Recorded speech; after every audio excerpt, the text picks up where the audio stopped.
ஆன்மீகமான கவி நரசிம்மர் கோயில், அதாவது குகைக்குள்ளே சென்று கோயில் வணங்கக்கூடிய ஒரு கோயில் இருக்க பகுதி கவி நரசிம்மர் கோயிலில் இந்த மாதிரி அம்மன் ஊர் மாரியம்மன் திருவிழா நடக்கும். கவி நரசிம்மர் கோயிலுடைய தேர் திருவிழா நடக்கும்.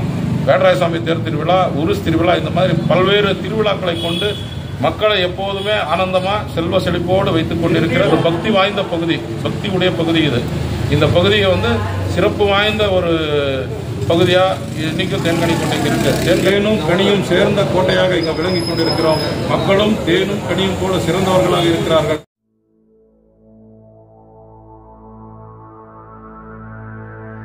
ஸ்ரீ குருப்யோ நமஹ. ஹரி ஓம்.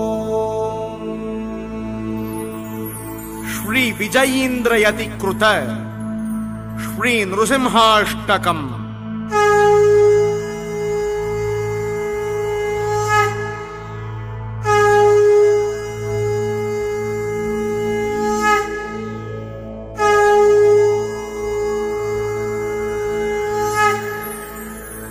भोकण्डं वारणाण्डं परवरविरटं ढम्पढम्पोरुडम्पम् ढिं ढिं ढिं ढिं ढिढिम्बं दहमपि हवमैर्झुम्पझुम्पैश्च झुम्पैः तुल्यास्तु तुल्यादुमदुमदुमकै कुन्कुमान्कैकुमान्कैः एतत्ते पूर्णयुक्तम् अहरः करः पातु मां नारसिंहः. भूभृद्भुजङ्गम् प्रलयरवरवम् प्रज्वलज्वालमालम् खर्जर्जम् खर्जदुर्जम् ककचकचकचित् खर्जदुर्जर्जयन्तम् भूभागम् भोगभागम् गगगगगगनम् गर्दमृत्योग्रगण्डम् स्वच्छम् पुच्छम् स्वगच्छम् स्वजनजननुतः पातु मां नारसिंहः. येनाग्रम् गर्जमानम् लघु लघुमकरो बालचन्द्रार्कदंष्ट्रो हेमाम्बोजम् सरोजम् जट जट जटिलो जाड्यमानस्तु भीतिः. दन्तानां भादमानं खगट खगटवो भोजजानुः सुरेन्द्रो निष्कृत्योऽहं स राजा गह गह गहतः पातु मां नारसिंहः.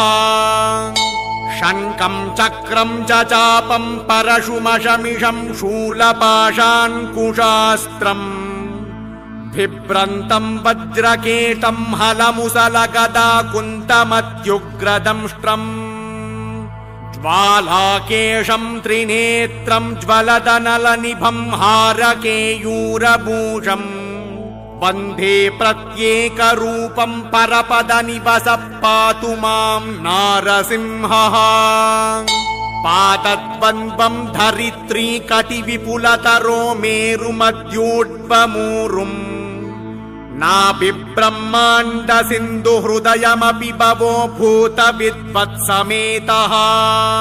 दुश्चक्रान्कं स्वबाहुं कुलिशनकमुखं चन्द्रसूर्याग्निनेत्रम् वक्त्रं वह्ने सुविद्युत्सुरगण विजय पातु मां नारसिंहः. नासाग्रं पीनगण्डं परबलमतनं बद्धकेयूरहारम् रौद्रं दंष्ट्राकरालम् अमितगुणगणं कोटिसूर्याग्निनेत्रम् गाम्भीर्यं पिङ्गलाक्षं भ्रुकुटितविमुखं षोडशाधार्धबाहुम् वन्दे भीमाट्टहासं त्रिभुवन विजय पातु मां नारसिंहः. खे खे नृसिंहाष्टके नरवरसदृशं देववीत्वं गृहीत्वा धेवन्द्यो विप्रदन्दं प्रतिवचनपयायां जनप्रत्यनैषीः. शापं चापं खड्गं प्रहसितवदनं चक्रचक्रीचकेन ओमित्ये दैत्येनादं प्रकच विविदुषां पातु मां नारसिंहः.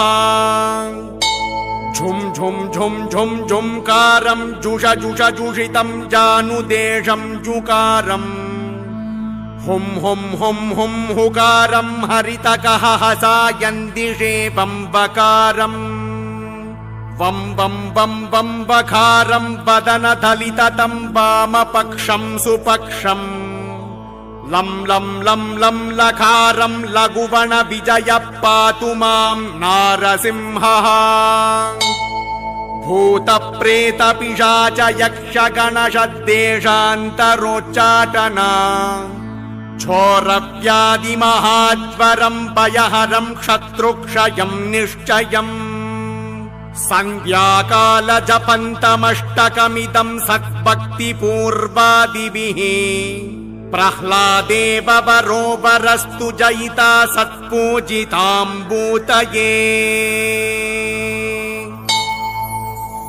इति श्रीविजयेन्द्रयति कृतम् श्रीनृसिंहाष्टकम् सम्पूर्णम्। हरिः ओम् तत्सत्।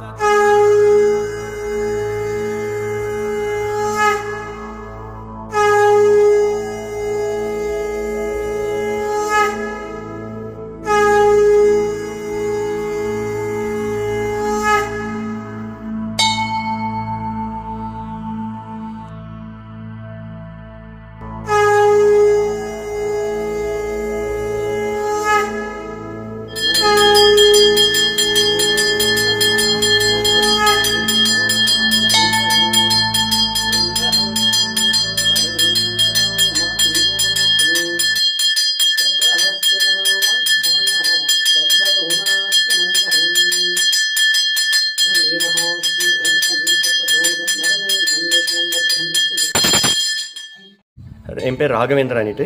இங்கே நான் தேன்கனி கோட்டையில் இருக்கேன். கிட்டத்தட்ட நான் பிறக்கும்போது இந்த கோயிலை பற்றி எதுவுமே தெரிஞ்சிருக்கல. அப்புறமா நல்லா இம்ப்ரூவ்மெண்ட் பண்ணிட்டாங்க. பழைய நம்ம முன்னோர்கள் எல்லாம் சொல்கிறத பார்த்தா ரொம்ப சக்தி வாய்ந்த கோயில்னு சொல்கிறாங்க. வந்து போனவங்களுக்கு என்னென்ன நினச்சிட்டு போகிறாங்களோ அதெல்லாமே நடக்குது. ரொம்ப நல்லா இம்ப்ரூவ்மெண்ட் பண்ணியிருக்கிறாங்க. எங்கெங்கே இருந்தோ இங்கே வந்து எல்லாமே தரிசனம் பண்ணிட்டு போகிறாங்க. நரசிம்மர் வந்து இங்கே உத்பவம் ஆயிருக்கிறதால நம்ம 100% அந்த சாமியை வந்து வேண்டிக்கிட்டது நமக்கு நடந்துட்டுருக்குது. எல்லா பக்தர்களும் சொல்கிறத பார்த்தா கண்டிப்பாக ஒரு சக்தி வாய்ந்த கோயில் இது. யாருக்கு என்ன தொந்தரவு வந்தாலும் வந்து பார்த்துட்டு போனால் நல்லா இருக்குன்னுட்டு எங்களுக்கும் ஒரு நம்பிக்கை. அதனால் நாங்களும் வந்துட்டு போயிட்டுருக்குறோம். எனக்கே பார்த்தீங்கன்னா வந்து ஒரு 4-5 வாரமாக நான் வந்துட்டுருக்கிறேன். ஸோ ஒரு பாசிட்டிவ் திங்கிங், பாசிட்டிவிட்டி நடந்துட்டு இருக்கிறதால நானும் 10 பேருக்கு சொல்லிட்டு இருக்கிறேன். நல்லா இருக்குது, நல்ல கோயில். நரசிம்மர், உக்ர நரசிம்மர் இங்கே இருக்கிறது. ஸோ அதுவும் இல்லாமல் கீழே போய் குனிஞ்சு போய் பார்க்கறதால எங்கேயுமே இல்லை இந்த மாதிரி எனக்கு தெரிஞ்ச கோயிலுக்குள்ளே அடியில் போய் ஒரு கல்லுக்கு கீழே இருக்குது சாமி. அது பார்க்கும்போதே நமக்கே ஒரு விதமான ஒரு என்ன சொல்லுவோம், பாசிட்டிவாக இருக்குது, நல்லா இருக்குது. சென்னையிலேருந்து வரோங்க. கவி நரசிம்மருக்கு வந்து விசேஷம் சொல்லி கேள்விப்பட்டிருக்கோம். இங்கே வந்த பிறகு தான் தெரியுது அது எவ்வளோ இதாக இருக்குன்னு, பிரசித்தி பெற்றதாக இருக்குது. பழமையான கோயில் இது. குகைக்குள்ளே குனிஞ்சு போகிறதுனால ஒரு ஆள் போனால் கூட குனிஞ்சு தான் போனோம். சின்ன குழந்தையா இருந்தாலும் தவழ்ந்து தான் போகிற மாதிரி இருக்குது. இந்த மாதிரி எங்கேயுமே நான் பார்த்ததில்லை. நான் சென்னையிலேருந்து வரோம். வர வழியில் பார்த்தீங்கன்னா அட்மாஸ்பியர்லாம் மலை மேலே இருக்குது. ஒன்றும் கூட்டம் வந்து பார்த்தீங்கன்னா விசேஷம் நல்ல கூட்டம் வர மாட்டிருக்கு. நாங்கள் வந்து நல்ல பீஸ்ஃபுல்லாக அமைதியாக இருக்குது கோயில். எது வேண்டினாலும் நடக்குதுன்னு சொல்லி கேள்விப்பட்டு நாங்கள் வந்து பார்த்துட்டு போகிறோம். சுவாமி வந்து சுயம்புவா இங்கே இருக்காருன்னு சொல்லியிருக்காங்க.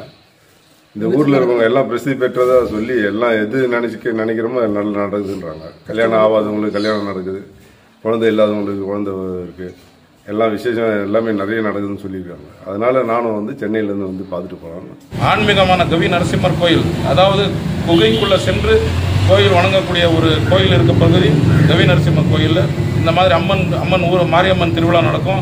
கவி நரசிம்மர் கோயிலுடைய தேர் திருவிழா நடக்கும். வேடராயசாமி தேர் திருவிழா, உருஸ் திருவிழா, இந்த மாதிரி பல்வேறு திருவிழாக்களை கொண்டு மக்களை எப்போதுமே ஆனந்தமாக செல்வ செழிப்போடு வைத்துக் கொண்டிருக்கிற ஒரு பக்தி வாய்ந்த பகுதி, பக்தி உடைய பகுதி இது. இந்த பகுதியை வந்து சிறப்பு வாய்ந்த ஒரு பகுதியாக இன்னைக்கும் தேன்கனி கோட்டை இங்கே இருக்கு. தேனும் கனியும் சேர்ந்த கோட்டையாக இங்கே விளங்கி கொண்டிருக்கிறோம். மக்களும் தேனும் கனியும் போல சிறந்தவர்களாக இருக்கிறார்கள். பிரசாத் தேன்கனி கோட்டை பழைய வாய்ந்த கவி நரசிம்மசாமி கோயில். இது ரொம்ப சக்தி வாய்ந்த கோயில். நெஞ்சிட்டு வந்தாலும் இங்கே சாமிக்கிட்ட வந்து கும்பிட்டு அதை நம்ம கேட்டால் அது உடனே நடக்கும், நல்லது நடக்கும். இங்கே திரும்பி கல்யாணம் நடந்துட்டு இருக்கு, தேர் திருவிழா நடக்குது, நிறைய பக்தர்கள் வராங்க, விசேஷங்கள் அடிக்கடி நடந்துகிட்டே இருக்கும். கவி கோயில் பழைய மாயான நல்லா இருக்கு. வந்து நீங்கள் வந்து கும்பிட்டு வந்து போனால் நல்லது நடக்கும். கோயில் வந்து நல்லா இருக்கு சார். நான் வாரம் வந்துட்டு இருக்கோம். எங்கள் வீட்டு சாமி கவி நரசிம்மசாமிகள், கவி நரசிம்மசாமி கோயில் எங்கள் வீட்டு சாமி. நம்ம நினைச்சதெல்லாம் நடக்குது சார். நாங்களும் வீக்லி ஒன்ஸ் வரோம். டியூஸ்டே வந்து என்ன நம்ம நினச்சா கூட அது நடக்கும். இங்கே நிறைய கல்யாணம் கூட நடந்திருக்கு. ஐயர் கூட ஜாக்கெல்லாம் நல்லபடி சொல்கிறாங்க. வந்து நீங்களும் வந்து பாருங்கள். ரொம்ப நல்ல கோயில், ரொம்ப சக்தி வாய்ந்த கோயில் இது. காலையில் 9 மணிலேருந்து 1 மணி வரைக்கும் திறப்பாங்க. மத்தியானம் 2 மணிலேருந்து 5 மணி வரைக்கும் திறப்பாங்க. நம்ம விசேஷ பூஜைகளுக்கும் கொடுக்கலாம், அபிஷேகம் பண்ண வைக்கலாம், பூஜையும் கொடுக்கலாம், அபிஷேகம் பண்ண வைக்கலாம். அது முன்னே சொன்னால் சாமியை அர்ச்சனை அபிஷேகமாக பண்ணுறாங்க. அது மாதிரி இருக்குது.